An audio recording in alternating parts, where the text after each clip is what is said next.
Hello, everyone, and welcome to the Recap of Honor podcast. I am Colin Tessier of WrestleZone.com. Thank you for joining me tonight. Yet another star-studded episode of Ring of Honor Wrestling tonight, and I know I enjoyed this one. How could I not enjoy it when you've got the best wrestler in the world, or at least one of them, Jonathan Gresham, and another elite wrestler, Jay Lethal, competing in the main event, and also Bandido, one of my very favorites in all of wrestling, competing in this really solid main event. I know I enjoyed it a lot, and we also saw kind of a blast from the past with a pure rules match between Romero and Delirious. So I'm going to break all that down and also preview the monumental 500th episode of Ring of Honor Wrestling. And now that's coming out later this week or next Monday, depending whenever you watch Ring of Honor. I always watch on Mondays, but it's available on different days depending where you are. But that being said, this show, like every show we do here on Zone, is available on any number of streaming services, whether it's SoundCloud, Spotify, YouTube, Apple Podcasts, whatever it may be. We've got you covered. So make sure to leave a like, subscribe. We appreciate all the support. But Jonathan Gresham and Jay Lethal, former tag team champions, were in the main event tonight against a team that, to take a page out of WWE's playbook, could not coexist. We saw this at the 19th anniversary pay-per-view when Mexico Squad kind of started to implode, and we saw that amazing triple threat match that Bandido won.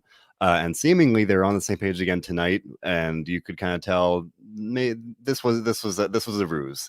I guess supposedly Bandido was supposed to team up with the Ray Oris, who basically they were still getting along, but the Bandido and Flamita, but Flamita was the problem child, I guess, for lack of a better word here. And it was kind of cool how they teased this tension here, where Flamita showed up when they announced that Ray Oris would be unable to compete, and then Flamita was like, "Oh, I'll tag in," and then when Bandido and Ray Oris walked away, Flamita kind of chuckled menacingly. I thought that was kind of nice storytelling choice, to kind of tease that this main event would feature some more dissension at the very least, if not an all-out breakup, and that seemed to be what we got. Bandido and Flamita could not get the win tonight, although they did hold their own against the former tag team champions. In the end, the conflict was just too much to overcome. This was a really fun match. Jonathan Gresham, Flamita, Bandido, and Jay Lethal, all immensely talented, and this very fast-paced match in a lot of ways. Gresham, Flamita, and Bandido specifically just were flying around the ring. They were very agile, very fast, and at one point, Jay Lethal, early on, he asked Jonathan Gresham to slow this match down. Flamita was a little too fast for him. I thought that was a nice little moment of comedy. Jay Lethal, kind of the veteran there, being like, "Oh, this is too fast. Let's slow it down. Let's go old school." I thought that was pretty fun. But in the end, Bandido and Flamita pretty much had the match won. But then the latest in a series of miscommunications just cost them this one, and then they kept like arguing. Flamita was taunting too much, but Bandido didn't like that. Then they had some miscommunications on some double team maneuvers, and then finally they just came to blows. They had enough, and based on like I said, the tension we saw at the pay-per-view, that just really boiled over here, and it really erupted. Bandido and Flamita started brawling, and Mexico Squad seems to be over, at the very least, in its current iteration as we have known it. Maybe we'll see more of Bandido and Ray Oris going forward, or maybe all three guys will go their own ways. And I think that will be good for the three of them to kind of be more individual rather than this collective unit. Although they were a great unit, they were a great trio or a great team in this case. So they'll be missed in this tag team division, but at the same time, all three guys very, very talented. So I'm looking forward to see what happens next, especially Bandido, a guy that I've been really hoping to see kind of climb the ladder in Ring of Honor for months now. And I've talked about it before, but with the pandemic, he was unable to appear on Ring of Honor programming for a long while, and then he tested positive for COVID at Final Battle. So he's had kind of an inconsistent run through no fault of his own, through no fault of Ring of Honor. Just again, one of those things where real life gets in the way. So I'm hopeful that going forward, we'll be able to see Bandido more regularly. Then we'll be able to see him potentially enter the title picture, whether it's the TV title or maybe even the world title someday. I think that'd be very cool. I think he's definitely. He's got a great look. He's such a great high flyer. So I think that'd be potentially, hey, if I think of a match between Roosh and Bandido, I think that's an absolute dream match that could be stellar, maybe somewhere down the road. But Bandido and Flamita coming up short in this one. Gresham and Lethal picking up a big win. Potentially, you might think they'll re-enter the tag team title picture. They lost the titles to LFI a couple weeks. What is time at this point? but then, there aren't many other solid teams in this division right now. It does seem to be a little light on depth in that sense, where we've got the Briscoes, the Soldiers of Savagery. Mexico Squad just blew up, so I would think they can be removed from that consideration.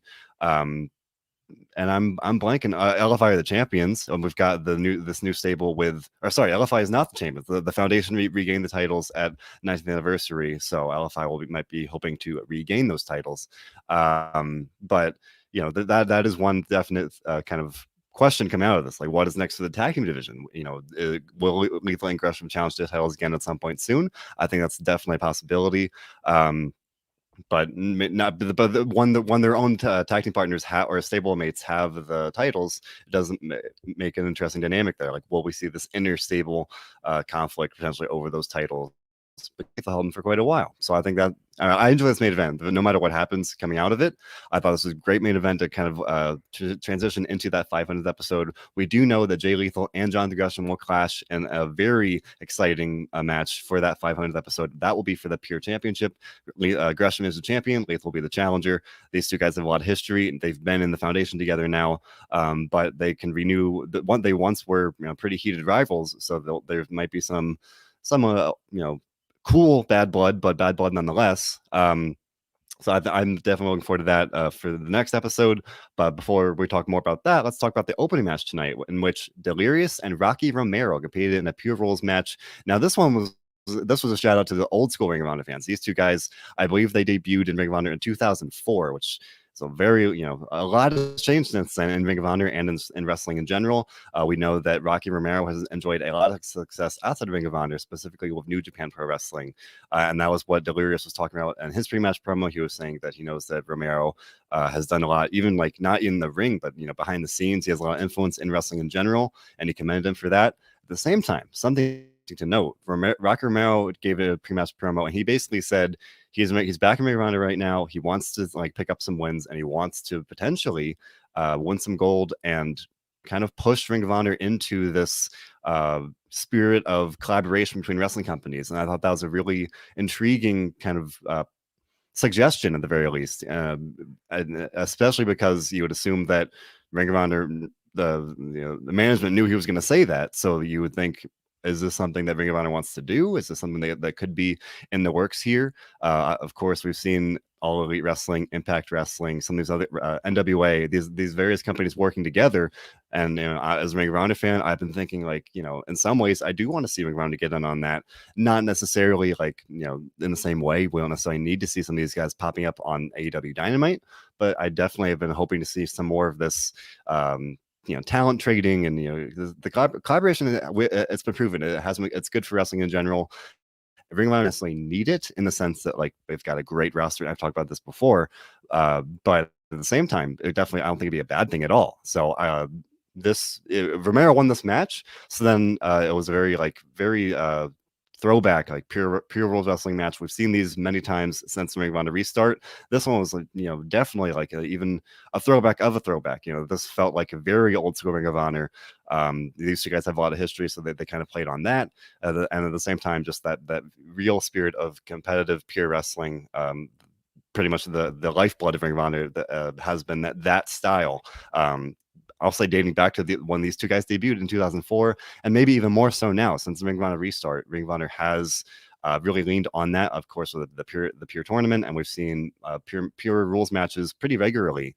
So I thought this was a really competitive match in that sense. It was interesting because they had a 15-minute time limit, and they were getting close to it, and I thought, well, are we going to get a split decision kind of thing? We saw that a couple times in the pure tournament, but I think with just 9 seconds remaining, Rocky Romero earned the one with an armbar, made Delirious tap out. So now Rocky Romero won, so he could definitely potentially challenge for a title, or at least he's in the title picture now, right? If he lost this match, his pre-match claim of wanting to take Ring of Honor into this era of collaboration, if he lost, he wouldn't really have a leg to stand on. But because he won, and I should say after that, he also kind of called out several members of the Pure division. He called out Dak Draper. He called out some other parts of that division.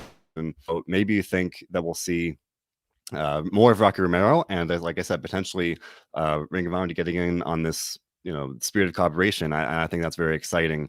whatever it may mean. Whether I don't know if that means AEW, I don't know if that means Impact or anything, but because wrestling is booming right now, I think we can all agree on that, and that is just yeah, not necessarily a fact per se, but I would say that's definitely just the feeling I get. And we're riding this wave of collaboration, and a lot of companies are doing great things right now.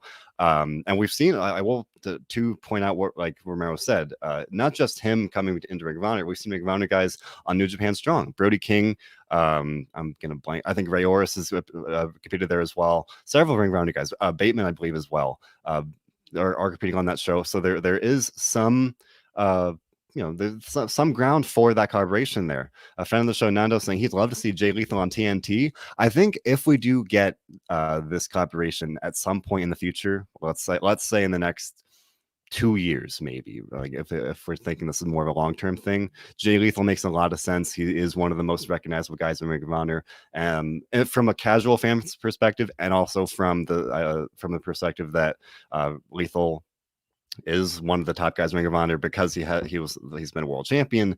He's enjoyed a lot of success. So both I think he'd be a great choice, Nando, like Nando saying, to kind of represent Ring of Honor on TNT. Jonathan Gresham has also said he'd like to represent Ring of Honor in that sense. So could that happen? Maybe. I really don't know, and this is purely me saying I hope that this happens at some point. Now that we're seeing Rocky Romero, he picked up this win, and the fact that he actually said, as I mentioned in this pre-match promo, that he wants to get in on this collaboration.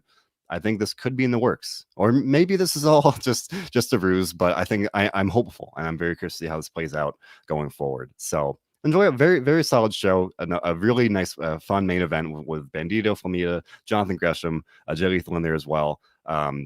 This explosive dynamic where not both teams had a reason to kind of implode, because we know that Gresham and Lethal are going to face off for a title match next week, and of course the issues with Mexico Squad, and as it turned out, Mexico Squad was the team to blow up. So big win for the Foundation there to kind of get back on track in their own way, and kind of a big development there for Mexico Squad as well. So later this week, we're going to get the 500th episode of Ring of Honor Wrestling. That is mind-boggling, because tonight, Ian Riccoboni mentioned that WCW Nitro didn't even get 500 episodes.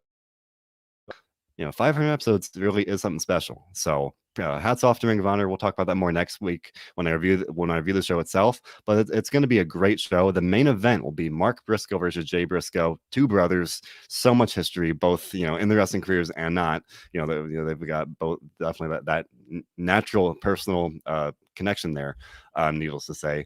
But of course, one of the best tag teams in Ring of Honor history. So that's definitely a match to look forward to. And basically, the premise here is that they're both saying we've got issues, and before we can even hope to tag team again, we need to battle it out and put it behind us. So I thought that was just a nice way to kind of set that up. We got to hear from both brothers in the video package tonight to kind of hype up that match. And we saw Lethal and Gresham in action. They'll be facing off for the pure title next week. That one's going to be a great match as well. Definitely looking forward to that. At this point, I should say that's all that's really announced for next week's show. I would imagine we might see some more. Maybe we'll see the Foundation and as a collective unit. Maybe we'll see Violence Unlimited. Maybe we'll see LFI. I imagine Ring of Honor will try and make it the 500th episode as special as possible. So even though these are the two advertised matches, maybe we'll get to hear from other people as well. So I'm definitely looking forward to it. Ring of Honor is doing a special kind of premiere event for the 500th episode on Thursday. There's information now on WrestleZone and on the Ring of Honor website, so please check that out. There are too many options for me to even name. I know it's on Best on the Planet, Ring of Honor streaming service, and a bunch of other things as well. They're doing kind of a marathon of the best matches from the entire series of Ring of Honor Wrestling, the show, kind of leading up to the premiere. And of course, as I always do, I'll probably be watching on Monday with the watch party on Fight. And it was I just like to be consistent. That's what I've been doing, and that seems to work out pretty well for me. So that's probably when I'll be reviewing the show here on the Recap of Honor. And also just to kind of quickly touch on some news things. Chris Hero, Ring of Honor legend, appeared on the ROH Strong podcast, and that was the new episode that came out today on Monday. He was talking about his experience main eventing the first episode of Ring of Honor Wrestling, a tag team match with the Kings of Wrestling taking on the world's greatest tag team. Obviously, say no more, two of the greatest tag teams in Ring of Honor history. So definitely a fun trip down memory lane there. He was also talking about his history with Claudio Castagnoli, or Cesaro, because they are such a legendary tag team. And he also was teasing that he could come back to Ring of Honor. It's not something that he's ruling out, but at the same time, it's not something that is officially in the works. So we'll have to wait and see what happens with that. But just based on the fact that he appeared on the podcast, it would suggest to me that at the very least, the relationship between Hero and Ring of Honor is not bad. I think that's safe to say. The fact that he appeared on Ring of Honor programming and even on this podcast would suggest to me that they're on good terms. So maybe at some point they could explore a potential reunion on the Ring of Honor, the TV show or a pay-per-view. Who knows? I know a lot of people, myself included, would like to see that, given Chris Hero's past success in Ring of Honor. So that definitely I recommend listening to that. I listened to it myself, and it's just a fun. Chris Hero has his own podcast, and he's just very fun to listen to. Obviously one of the best minds in the business, so definitely recommend that. Obviously, like I said, more information about the Ring of Honor 500th episode of Ring of Honor Wrestling available on their website. And of course, we do know that Angelina Love will be facing Quinn McKay soon on Ring of Honor Wrestling to kind of build up that feud as well. But yeah, obviously, Ring of Honor is doing a lot of great stuff right now. Definitely looking forward to it. Make sure to tune into that 500th episode. It's going to be a lot of fun. I'll be reviewing it next week here on the Recap of Honor. Thank you very much for listening. I appreciate your support. Make sure to just leave a like and subscribe to all things that we do here at WrestleZone. And also, as always, we do one thing above all else here at WrestleZone, and that is to enjoy